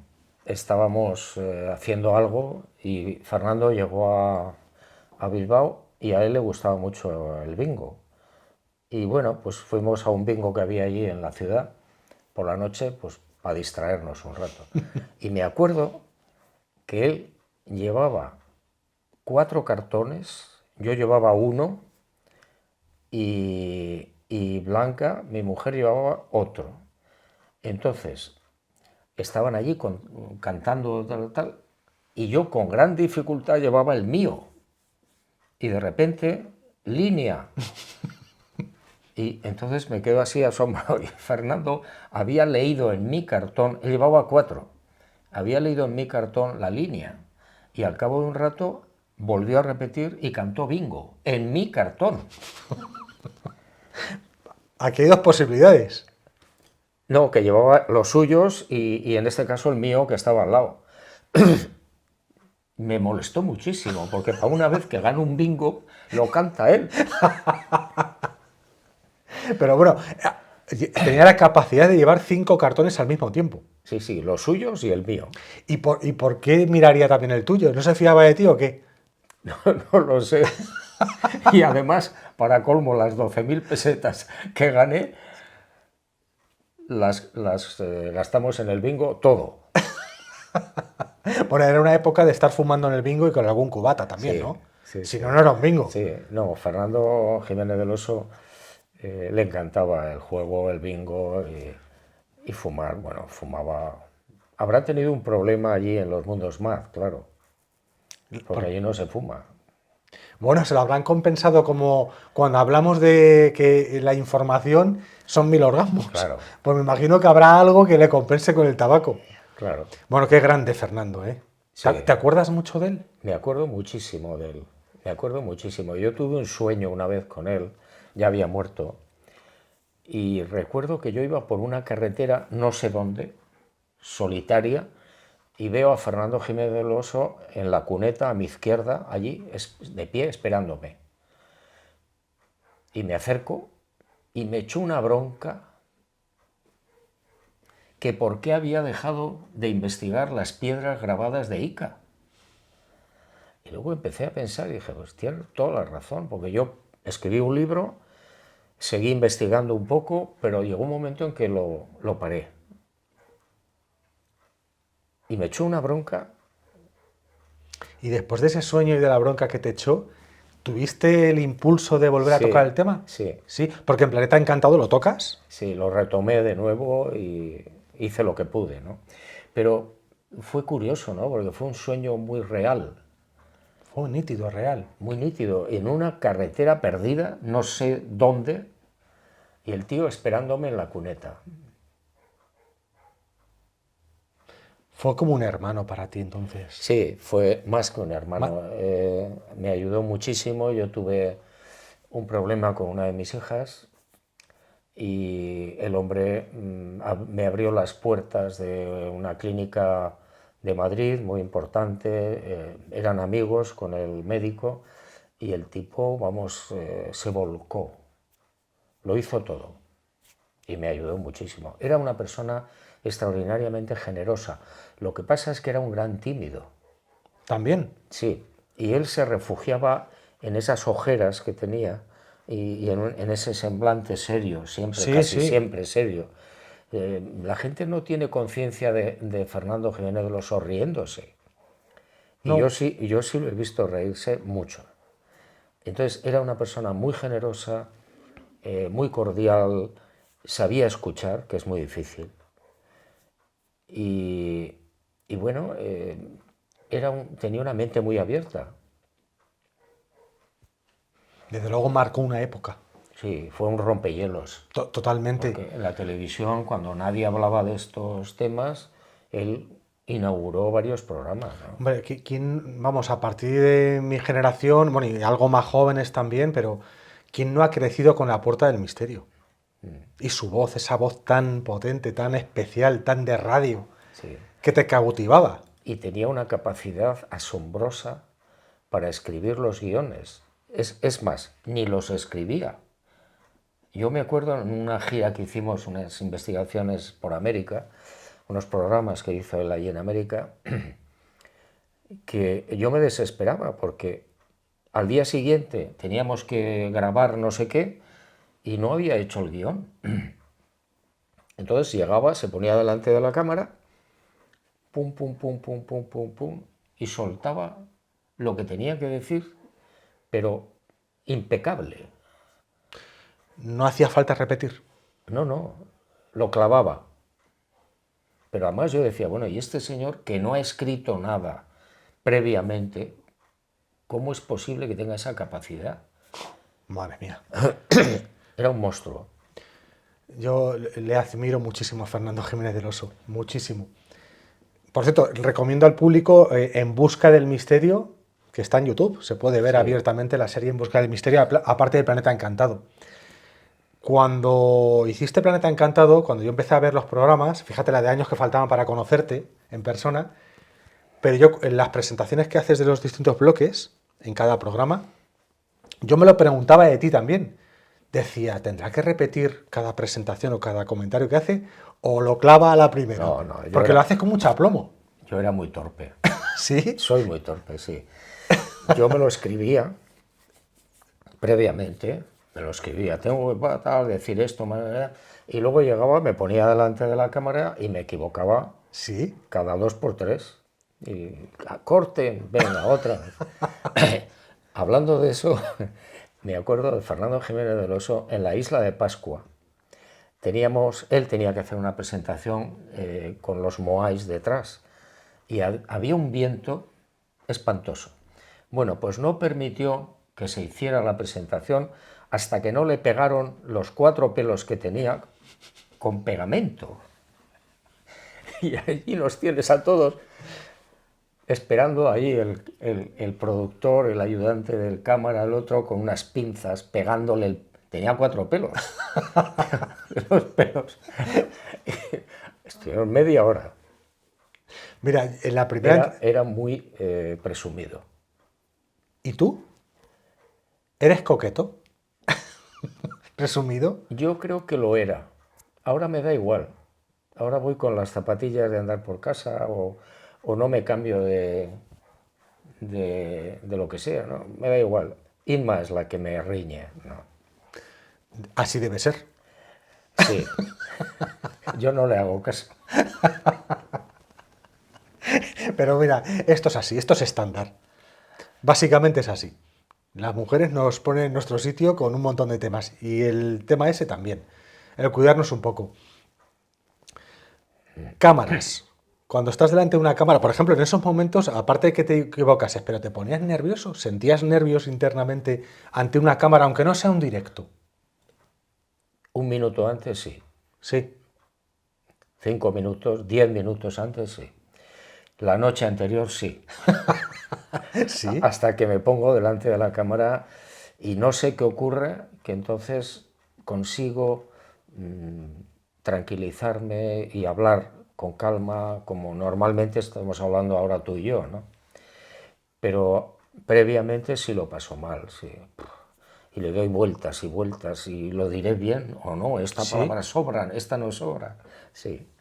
Joder. Y en un plato de televisión, Ahí es diferente, porque en un plato de televisión lo que haces es responder a las preguntas.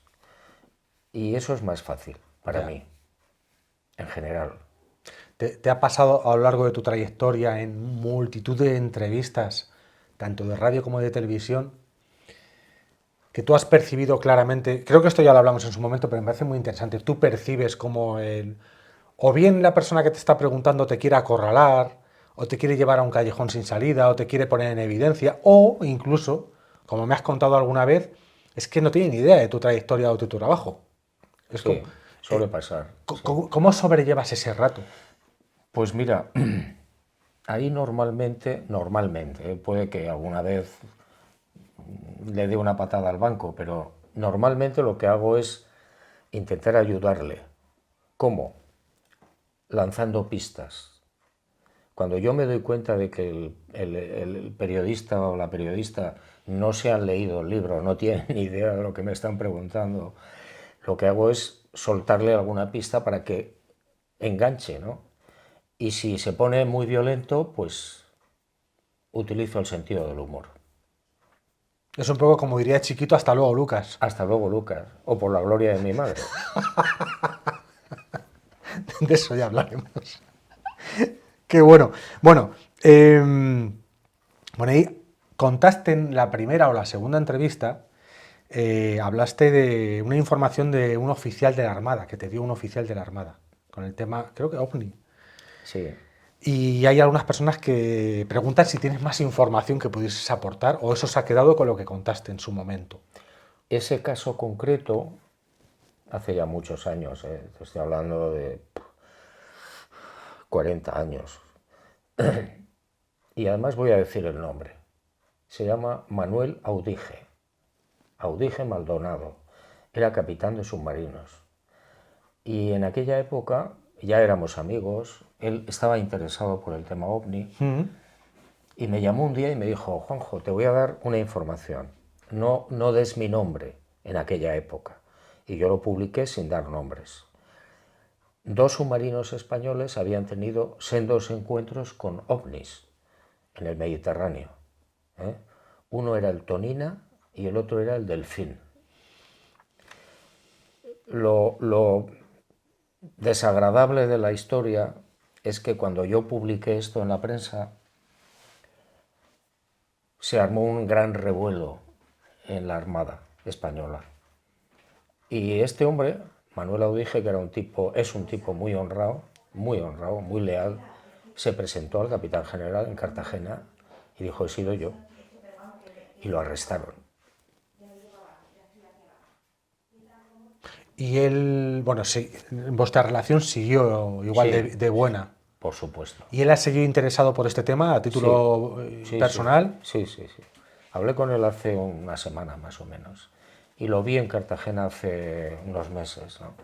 Ya está retirado, pero él sigue interesado, por supuesto. Tendrá buena biblioteca ufológica entonces, me imagino. Creo que sí. Sí, yo estuve en su casa un par de veces y tenía mucho conocimiento del tema, mucho. Y me dijo alguna vez, hace muchos años. Me dijo, mira, quien más sabe del tema OVNI en España no es la Fuerza Aérea Española, es la Armada. Lo que pasa es que son muy discretos. ¿Crees que en Estados Unidos puede ser también así? Sí. Puede ser, no, es. Es. Mira, la Armada siempre ha sido un cuerpo en los ejércitos que se distingue por su prudencia. ¿Más que los demás Mucho cuerpos? más, mucho ¿Sí? más. Son muy prudentes. ¿Y por qué crees que tienen esa extrema prudencia? Con respecto que los militares en sí ya son prudentes. No voy a decir que son más inteligentes que los otros cuerpos de los ejércitos, pero por ahí va la cosa. A ver si va a tener que ver esto con su contacto con la mar. Pues seguramente porque tienen Esa mucha energía. más información que la Fuerza Aérea, ¿eh? O que la Guardia Civil. Fíjate, me llama la atención porque se supone que la Fuerza Aérea es la que tiene más contacto con eso. Tienen contacto, pero quien más contactos tiene es la Armada. Siempre, en todas partes. Joder, qué interesante. Interesante matiz, aparte de esa extremada prudencia con respecto a otros cuerpos. Sí, normalmente no se les escucha, o no se les oye hablar del tema OVNI, por ejemplo. Es muy difícil, muy raro. Qué interesante. Interesante. Ya que hablamos de la mar, hago una parte con respecto a los comentarios. ¿Hay algún lugar del planeta donde al zambullirte en la mar te has sentido especial? Bueno, lugar o momento de tu vida donde te has sentido especialmente envuelto por ella. Barbate. Ya está. Por la gloria de mi madre. Por la gloria de mi santa madre. Madre. Sí, Barbate para mí es un lugar especial donde yo, creo que te lo conté, cuando era muy pequeño, muy niño, mi padre, Joselito, me presentó a la mar, ¿no? Y nos enamoramos, hasta hoy. Bueno, es un amor irrompible. Sí, no, y mal lo sabe. Lo tiene que aceptar. Sí, si no nos divorciamos. ¿Has probado muchos mares a lo largo del globo terráqueo? Sí, me he bañado en muchísimos lugares, en el Caribe, en el Pacífico, en el Índico, en muchos sitios, sí. ¿Te has encontrado con algún tiburón? No, digo, tiburón de verdad, no un tiburón humano. No, sí, me encontré en la República Dominicana, pero bueno, eran tiburones que estaban drogados. De buen rollo, entonces. Nos tiramos a una piscina y había 3 o 4 tiburones en el fondo. Y nadamos por encima de ellos, ¿no? Siempre con precaución, porque nunca sabes. ¿Pero con miedo alguna vez? ¿Has pasado miedo buceando o nadando? Sí he pasado miedo. Y he pasado miedo sin tener ninguna razón para tenerlo. Yo me acuerdo que me he tirado al agua en un sitio donde había 40 o 50 metros de profundidad y esa sensación de no saber lo que hay abajo.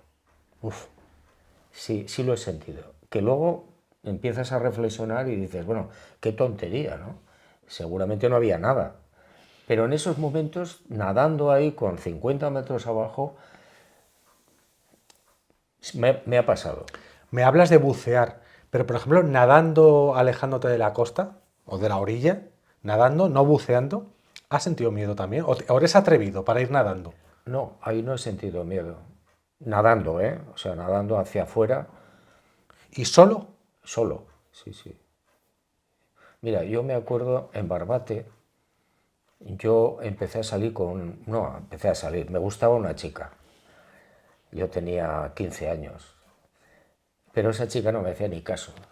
Y entonces, no sé por qué, yo me tiraba al agua solo y me ponía a nadar hasta donde podía, ¿no?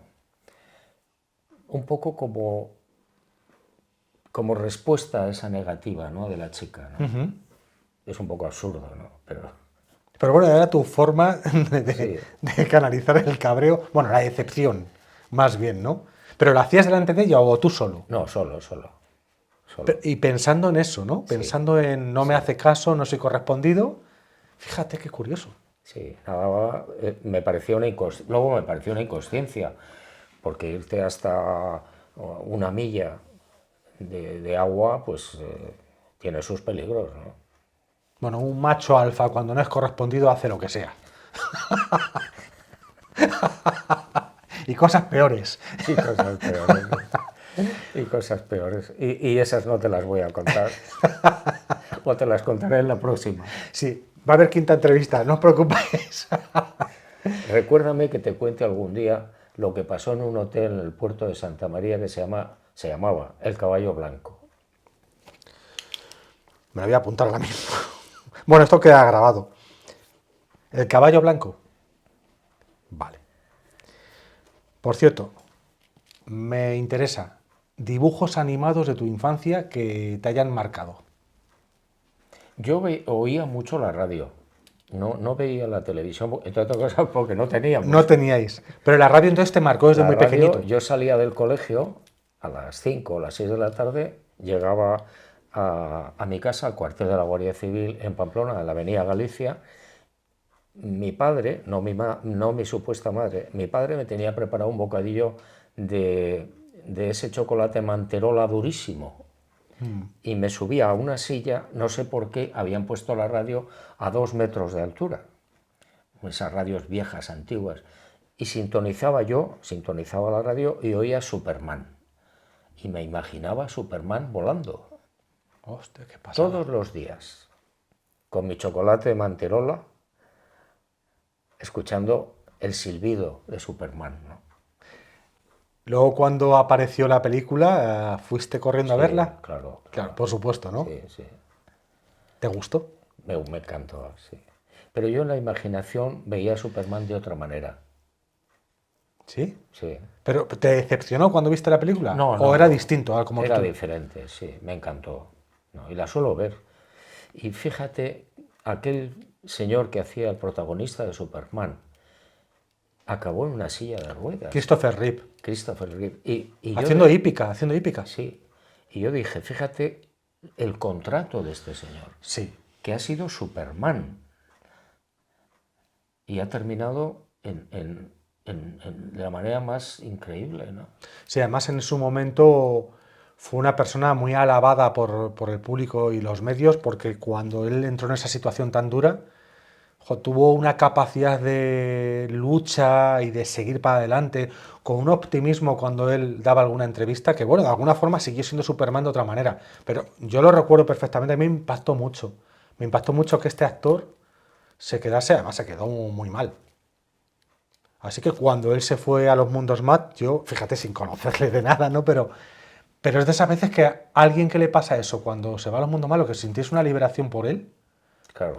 porque, ojo, qué atrapamiento está en esa situación como estaba él, que tenía hasta un tubo aquí para respirar, me acuerdo perfectamente. Y yo lo pensaba, decía, parece mentira, increíble, este hombre haciendo Superman, Esa es una experiencia extrema. extrema, extrema. Hay algunos comentarios de algunas personas. Claro, el otro día ya hablamos del mundo experimental, hablamos de los contratos, pero hay gente que aún así sigue comentando que cómo cuesta asumir experiencias especialmente extremas. Todos conocemos alguna experiencia extrema y cuidado, porque... Mira, yo creo que nosotros con nuestra capacidad cerebral no podemos ni aproximarnos siquiera a las ventajas que puede tener ese tipo de experiencias.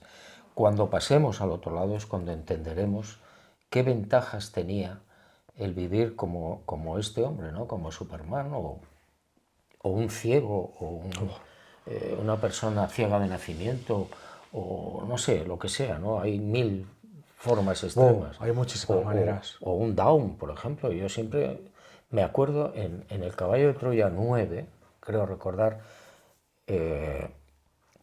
uno de los discípulos, Mateo Leví, tenía un hijo con un síndrome de Down. Y entonces Mateo le plantea a Jesús de Nazaret que, bueno, qué belleza hay en eso, ¿no? Y entonces el maestro le explica que ese muchacho, ese niño con síndrome de Down, era un héroe. Estaba encarcelado en sí mismo, como los paralíticos cerebrales, por ejemplo, ¿no? Están encarcelados dentro de sí mismo, que debe ser la peor cárcel. Entonces es una experiencia increíble, ¿no? Extrema. Sí. Pero lo que dices tú, si por lo menos nos queda, vamos, quien lo sienta así, ¿no? Queda el, vale, ya sabré, ya entenderé, ya comprenderé. Eso está claro. Mira, hay una persona, Humberto, que comenta lo siguiente. Cuando hablabas el otro día en la otra entrevista del no tiempo, y hablábamos de ese, digamos, ese tiempo, entre comillas, circular, donde todo ocurre al mismo tiempo, y él yo lo voy a resumir, pero él lo que plantea es, imaginemos que estamos organizando una experiencia en este mundo experimental.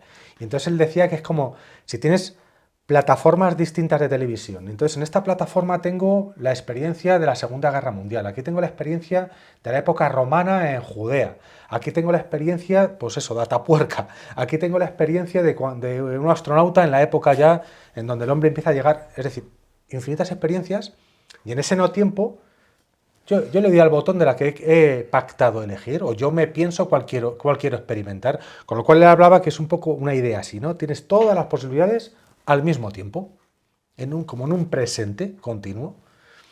Eso es el paraíso. Eso es el paraíso.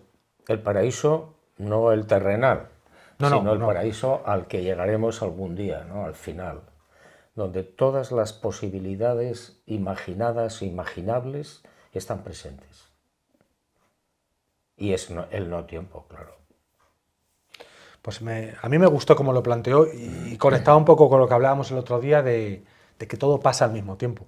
Porque yo a veces he pensado, vale, yo también siento que no existe la reencarnación y además me ha producido mucho rechazo desde siempre. Quizás unido a la incomodidad de estar aquí. Entonces la incomodidad de estar aquí me ha llevado siempre a decir, y encima tengo que venir más veces, con lo cual me ha producido rechazo. Y siempre he pensado, vale, yo he venido aquí, estoy incómodo, pero menos mal que estoy en esta época donde hay una serie de comodidades, porque te pones a pensar en otras épocas, y ojo, difíciles también, incómodas en lo material, ¿no? Pero fíjate, en ese otro lugar, en ese no tiempo, uno puede elegir cualquiera. O estar en todos los sitios a la vez, que es una de las características de los mundos MAD para empezar, y luego el paraíso, y luego las zonas increadas. Ahora no lo podemos entender. ¿Yo cómo puedo estar en 3 sitios a la vez? Es imposible. Claro, aquí sí. Pero allí sí. Por eso no hay palabras para definir. No, es imposible. En los mundos MAD. Bueno, ya el concepto zonas increadas me parece fascinante. Vale, hay una persona que me pregunta de cómo te conocí yo a ti. Entonces, yo lo voy a contar porque respondiendo a su interés. Lo he hablado contigo en algún momento y quizás a mucha gente le resuene. Yo en el año 79, mi madre me pregunta, ¿quieres hacer la comunión? Y yo le dije que no. Y me dijo, ¿por qué? Y le dije, porque no creo en la religión, pero sí creo en la figura de Jesús de Nazaret. Y yo me quedé tan pancho. Yo todavía hoy en día no entiendo cómo di esa respuesta. Además, en mi casa no había ningún tipo de condicionamiento ni a favor ni en contra. De hecho, mis hermanas hicieron la comunión y en aquella época la hacía todo el mundo. Me quedé tan tranquilo. Renuncié a ese día de protagonismo y de regalos. Y todavía hoy en día digo, ¿cómo tuve esa claridad? Porque luego para otras cosas no la he tenido, ni mucho menos. 5 años después aparece el caballo de Troya. En el año 84. Poco después cae en mis manos el caballo de Troya. Y entonces es cuando yo enlazo. Cuando yo dije que no quería hacer la comunión, pero sí que me resonaba Jesús con el caballo de Troya, es cuando conecto con esa figura. Bien. Y a ti te veo en un programa que había en televisión española, llamado Fin de Siglo, que lo presentaba Pablo Lizcano. Bueno, pues te veo a ti, aunque tú no te acuerdas, pero apareces en ese programa, entre el 85 y el 87. Yo tenía entre 15 y 17 años. Y me ocurrió algo que le habrá ocurrido a todo el mundo alguna vez en su vida. Y es esa extraña familiaridad con la persona a la que nunca has visto. Yo entonces te vi a ti y yo decía, es que le conozco, ¿por qué me es familiar este hombre que no le he visto nunca? Y bueno, pues seguimos, fue pasando el tiempo y llegó aquel momento en el que yo hice amistad con el capitán Santiago, con sus casos OVNI del año 67, y fue cuando te escribí. Escribí a Juanjo hablándole de un amigo mío militar retirado que tuvo una experiencia ovni y tuvo también conocimiento de experiencias de ovnis de compañeros militares. Y fue cuando, pues él con su curiosidad innata, pues nos encontramos un día, le presenté a Santiago y ahí empezó pues la colaboración y la amistad. Esa es la historia. Muy bien. Además, esa historia me acuerdo en San Javier, en Murcia, Total, que no está publicada, está escrita en un libro que no ha salido todavía, que es Están aquí. eso es. Esta historia del capitán Santiago se hizo una investigación oficial sobre los sucesos en San Javier, en Murcia, pero él, su experiencia personal no la contó, con lo cual él no fue interrogado y él no aparece en los documentos oficiales. Entonces es interesantísima la historia. O sea que esto está preparado en Están aquí. Sí, no sé cuándo lo publicarán. El año que viene, este año, perdón, en noviembre sale La Pareja, que son ese descubrimiento fascinante en México de las miles de piedras grabadas donde aparecen naves no humanas, seres no humanos, tus primos, con indígenas. Y luego creo que al año siguiente aparecerá un libro que se llama Luz de Tusteno, que son 10.101 pensamientos sobre diferentes temas. Creo que puede ser un libro de especial utilidad en los tiempos que corren. Los dos están, bueno, están aquí, prácticamente aseguras que sale este año. No, y Están aquí saldrían el 26, supongo. Vale. Bueno, la verdad es que ojalá publicases 7, 8 al año para adelantar trabajo. La editorial no quiere. Bueno, pues aquí le pedimos a Planeta que podía publicar más de uno al año. Bueno, Salinas TV y Geopolítica Cuántica presionan a la editorial, a ver si nos hacen caso. Bueno, vamos a ir acabando. Mira, hay una cosa que tiene que ver con las guerras de Yahvé. No me voy a entretener con el libro, hablamos el otro día bastante, pero solamente un dato, nada más. Este dato, por si hay gente que no lo ha leído todavía, pero él en el libro, y simplemente estudiando el Antiguo Testamento, había pueblos ya instalados en lo que se ha llamado luego la tierra prometida para el pueblo judío. Y solo quiero nombrarlos: cananeos, amorreos, geteos, pereceos, heveos, jebuseos, filisteos, arameos, zucitas, hititas. Y moabitas. Y moabitas. Y esto sale del propio Antiguo Testamento.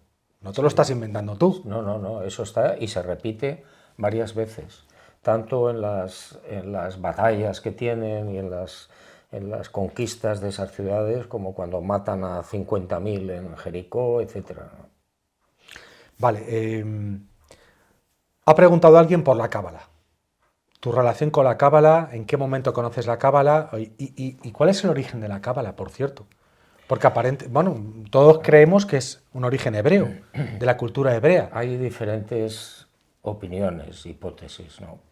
Para mí la que más me convence es la que dice que Moisés es adiestrado en la Cábala cuando acude en diferentes ocasiones al Sinaí y establece contacto con ese equipo de astronautas del que hablábamos. A mí me parece muy interesante y muy posible. ¿Por qué? Porque el Antiguo Testamento, el Pentateuco, está lleno de mensajes cifrados que solamente los podían construir esa civilización o civilizaciones no humanas, no Moisés. Moisés no podía saber los acontecimientos que se iban a producir en el futuro. Entonces, yo tengo contacto con la Cábala a partir de una amistad que tengo con un médico en Bilbao, Manu Larrazábal, ya murió. Este hombre era un maestro de Cábala.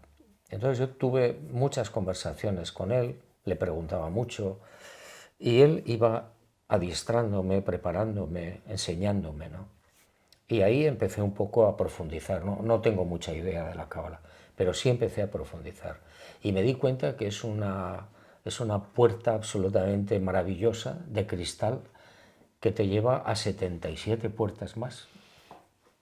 Fíjate, es curioso porque es como que el equipo da una de cal y otra de arena, porque al mismo tiempo que hay manipulaciones, comportamientos de Yahvé y actitudes de Yahvé que nos dejan a todos helados, que no tienen nada que ver con un padre azul, con el padre azul, pero al mismo tiempo, pues por ejemplo, insertan esa maestría.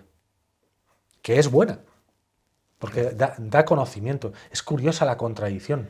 Sí, es que, a ver, ese equipo era muy contradictorio. Es decir, no les importaba asesinar a 50.000 personas y luego proporcionar un mensaje de esperanza, un mensaje luminoso. No lo entiendo. Cuesta entenderlo. Estamos empezando a intentar entender todo este tinglado, porque en otro punto tú hablabas exactamente de que algún día en el futuro ellos como que sabrían que se iba a desvelar la verdad del Antiguo Testamento, la parte de manipulación del Antiguo Testamento. Tontos no son. Ellos pueden ver el futuro. Claro. Y seguramente llegará un día, no sé cuándo, que se descubrirá lo que tú estás diciendo, y diciendo muy bien, el secreto de la Biblia, que está por desvelar y que a lo mejor estamos apuntando en la dirección correcta. Eran civilizaciones no humanas, próximas a la divinidad, no comprensibles para nosotros, con un objetivo básico o fundamental. En toda esa amalgama de situaciones, de apariciones, bueno, y lo podemos trasladar al campo de la ufología a lo largo de todos los tiempos, puede haber la parte física de naves, de seres como nosotros, físicos, con mayor evolución, etcétera, y luego usan también, aparte de tecnologías, puede haber tecnologías holográficas, por ejemplo, pero seres de otras dimensiones. También, claro. Y entidades de toda índole. De toda índole. Es que no sabemos absolutamente nada. Las descripciones que hay de estos seres o de sus naves están ahí en el Antiguo Testamento, pero no hay más detalles. Y yo te lo he comentado alguna vez, yo creo que Yahvé, ese equipo, lo hizo muy bien en el sentido de prohibir las reproducciones escultóricas o pictóricas. ¿Por qué? Pues porque no solamente para evitar la idolatría del pueblo, sino para evitar representaciones fidedignas de esos seres. Imagínate que el pueblo judío no les prohíben que pinten o que esculpan y aparece Yahvé con dos cabezas. Pues le lanzas un córner y te mete gol seguro, con una cabeza o con otra. Fíjate que en Tassili, por ejemplo...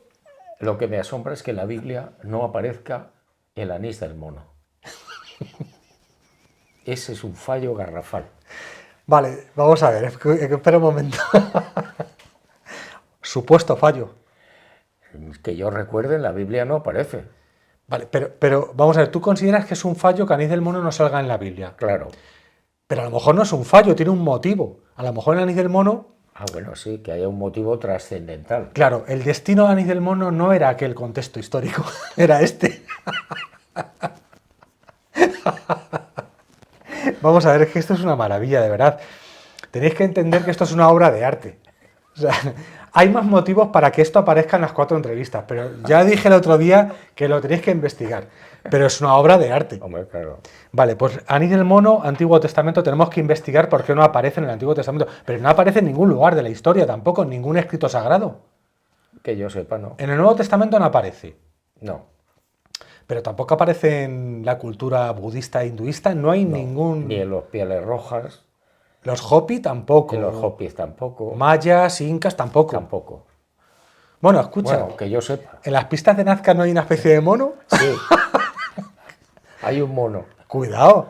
Sí, señor. No hemos tirado por ahí. Pero no está embotellado. Ya, eso es verdad. Eso es verdad. Quizás en el futuro se embotellará. Vale, pues tenemos que tirar de este hilo, ¿eh? De esta investigación. Otra exclusiva mundial. ¡Qué maravilla! Bueno, tenemos aquí 1.200 personas en el plató y están encantadas ahora mismo. Bueno, ya para finalizar, hemos hablado Juanjo y yo últimamente de 2 libros que quiero recomendaros.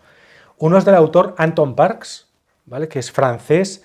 Este hombre desde pequeño empezó a tener visiones con respecto al tema sumerio, los dioses sumerios, toda esa cultura, y se ha dedicado durante décadas a investigar arqueología, astronomía, mitologías, etc. Y hay un libro, Crónicas de Girku, tomo 0, el libro de Nurea, que es el único que está traducido al castellano, tiene más de la saga. Os lo recomiendo porque vais a encontrar un montón de claves de las que tú tocas en las guerras de Yahvé. Interesantísimo. Y luego el otro libro que recomiendo, La Gran Pirámide, claves secretas de la Atlántida, de Miquel Pérez Sánchez Pla. Ya hablaremos, un arquitecto barcelonés que acaba de hacer, bueno, está inmerso en una gran investigación, pero parte de ella ya está publicada en este libro. Bueno, yo creo que ha estado muy bien esta saga de 4 entrevistas, ¿no? Muy bien, muy bien. ¿Qué tal te has sentido? Pues bien, muy tranquilo, a gusto, divertido. Pocos nervios, ¿no? Sí, ninguno. ninguno. Bueno, deciros que la idea original de estas 4 entrevistas ha sido, bueno, pues acercar la figura de Juan José Benítez. La parte de investigador, escritor, periodista la conocemos bastante.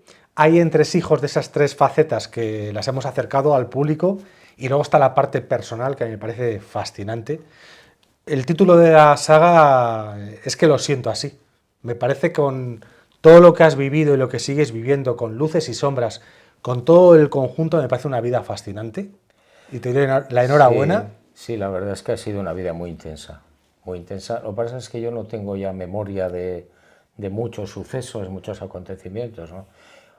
En parte por salud mental, porque si yo recordara todo me moriría. Ya, vamos, es una bestialidad de información. De todas formas, yo en las 4 entrevistas he constatado la memoria que tienes.